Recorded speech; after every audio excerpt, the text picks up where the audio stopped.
Halo teman-teman Bahas Saham, kembali lagi dengan channel Bahas Saham. Pada kesempatan kali ini teman-teman, saya akan kembali mencoba membahas saham Soci, di mana saham ini sudah mengeluarkan laporan tahun 2024 annual ya. Dan ini saya update sebentar mengenai laporan keuangannya dan juga apakah proyeksi kedepannya itu cukup menarik gitu ya, atau gimana. Dan di video kali ini saya akan membahas seperti biasa dari sisi fundamental dan nanti sedikit dari teknikal. Jadi langsung saja teman-teman bahas saham untuk PT Soci Lines ya. Nanti kita lihat dulu langsung saja ke bagian pendapatannya ya, pendapatan dan laba ruginya.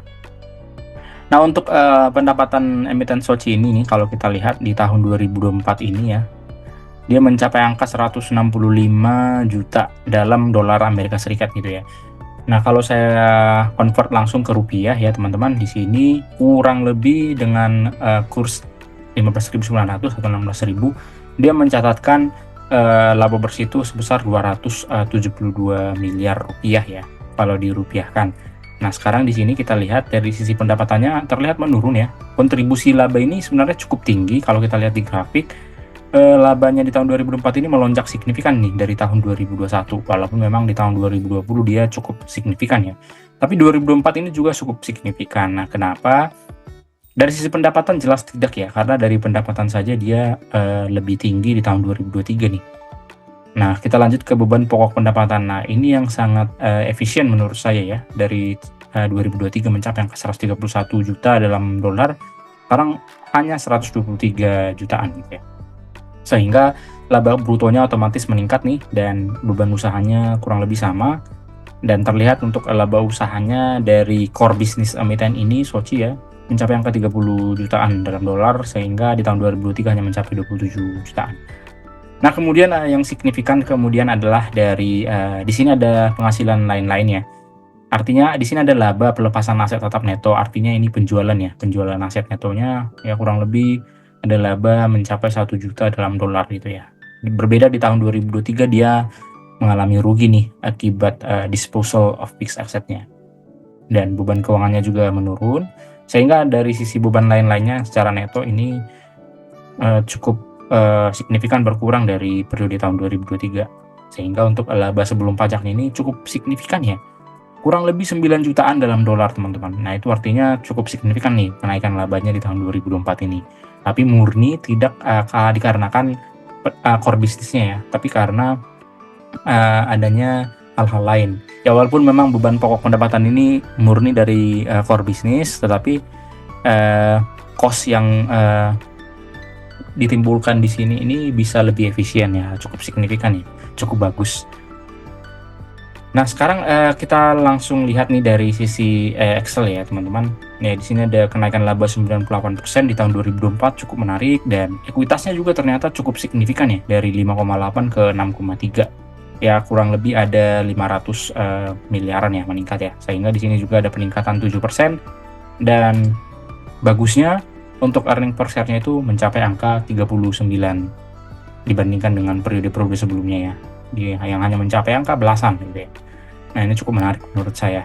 Dari sisi utang juga ya tidak terlalu signifikan, ini juga menurun ya dari angka 3,8 mencapai 3,4 dan sekarang 3,2. Ya, untuk penurunan kas ya tetap menurun ya, dan posisi kasnya juga cukup ya rendah dibandingkan periode-periode sebelumnya. Untuk lebih jelasnya kita lihat di grafik ya teman-teman ya. Untuk ekuitasnya ini memang meningkat secara gradually gitu ya, utangnya juga menurun.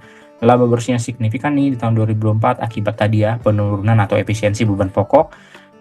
Untuk rasio utangnya juga dibandingkan ekuitasnya bagus, menurun ya, dan penambahan kasnya terlihat di 3 tahun terakhir termasuk 2024 itu menurun, dan posisi kasnya juga cukup signifikan menurun ya.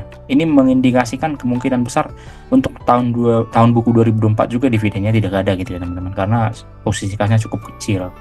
Nah, itu sih minusnya emiten ini, dia tidak membagikan dividen gitu ya. Nah, sekarang kita coba lanjut teman-teman dari teknikal gitu ya. Untuk teknikalnya sendiri memang terlihat jelas nih teman-teman. Kalau kita lihat secara daily ya, adanya fluktuasi kenaikan atau penurunan saham yang cukup signifikan nih beberapa hari terakhir ya. Di sini di tahun 2025 tanggal 17 ya, bulan Maret kemarin, dia adanya pelonjakan signifikan ya. hingga kurang lebih mencapai angka 185 dan angka 194 di sini. Tapi menurun lagi, balik lagi nih ke harga yang lebih rendah lagi nih, di angka 126 gitu ya. Tapi ada peningkatan kembali.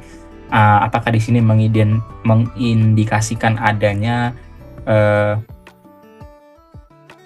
beberapa orang ataupun bandar yang mungkin mau mengambil di harga bawah gitu ya, tapi kita tidak tahu. Yang jelas untuk performa tadi dari sisi fundamentalnya cukup menarik. Nah, sekarang coba kita lihat dari grafik weekly ya teman-teman. Kalau saya coba bisa tarik garis ya horizontal untuk melihat titik supportnya ya, walaupun memang ini tidak mengidentifikasi secara murni ya pergerakan harga sahamnya. Nah, tapi secara teknikal sih di sini angka 126 ini menjadi titik support nih di periode tahun 2018 dan juga di tahun 2020 ya, semenjak pandemi ya. Dan apakah itu akan terulang kembali? Dan kalau kita lihat grafik secara mingguan sih ini terlihat ya tarikannya ke atas ya, artinya banyak volume buy nih di sini teman-teman. Apakah nanti setelah bursa kembali buka di April ini akan melonjak tinggi ya? Ya bisa saja terjadi gitu ya teman-teman. Nah, kemudian kalau kita coba tarik garis horizontal lagi, di sini ada titik support lagi ya teman-teman. Kalau saya tidak salah ini di angka kurang lebih 156 ya, 150-an lah. Jadi kalau kita lihat grafiknya ini sepertinya ada perlawanan nih. Apakah dia akan bertahan di titik support 156 ini atau 150 lah ya, kita katakan teman-teman. Kalau memang dia bisa bertahan di sini cukup menarik ya. Artinya dia akan menuju penguatan lebih ke atas, kurang lebih mencapai titik resisten nih teman-teman. Resisten pertama kemungkinan di angka 100 kalau kita lihat secara grafik ya teman-teman ya. Kurang lebih nih di angka yang pertama itu di angka 172-an 172, dan kalau memang dia signifikan meningkat bisa lebih tinggi lagi ya. Nah, kalau kita lihat tadi dari kertas kerja saya, berapa sih harga ekspektasi dari emiten ini gitu ya. Di sini harga wajarnya menurut saya sih secara fundamental ya di angka 643, dan harga wajar dengan merata-ratakan PBV dan per 6 tahun terakhir berada di angka 300-an. Nah, kalau kita lihat di grafik angka 300 itu ya memang sudah cukup tinggi ya, tapi emiten ini pernah meraihnya ya di angka 300 ini kurang lebih di tahun 2020 ya, semenjak pandemi, dan setelah pandemi dia diangkat naik ke atas yaitu di angka 300-an ya. Jadi secara fundamental sih harga menurut kalkulasi saya pribadi berada di angka 600-an tadi ya. Di sini 600-an menurut fundamental, dan secara PBV dan PER yang terjadi di angka 353. Apakah mungkin menuju ke sana? Bisa saja ya teman-teman, karena dari sisi fundamental juga cukup menarik ya. Untuk kepemilikan saham juga masih banyak pengendali gitu ya. Dan tentunya menuju ke sini bisa jadi terjadi secara long term teman-teman. Tapi perlu diingat, emiten ini tidak membagikan dividen, jadi mungkin kurang menarik menurut investor yang mempunyai dana yang cukup besar gitu ya. Nah, mungkin sekian pembahasan mengenai emiten SOCI teman-teman. Secara potensi dan fundamental tentunya ada ya, karena dari sisi pencapaian laba tadi cukup menarik di tahun 2024, dan tentunya dari sisi teknikal juga pada saat sekarang itu emiten ini masih berada di harga bawahnya ya teman-teman. Apalagi kalau kita tarik nih secara bulanan ya masih terlihat sideways dan terlihat nurun ya, dan potensi ke depan itu cukup terbuka. Nah, mungkin sekian pembahasan mengenai emiten SOCI. Teman-teman boleh klik like dan subscribe dan berkomentar di kolom komentar. Terima kasih.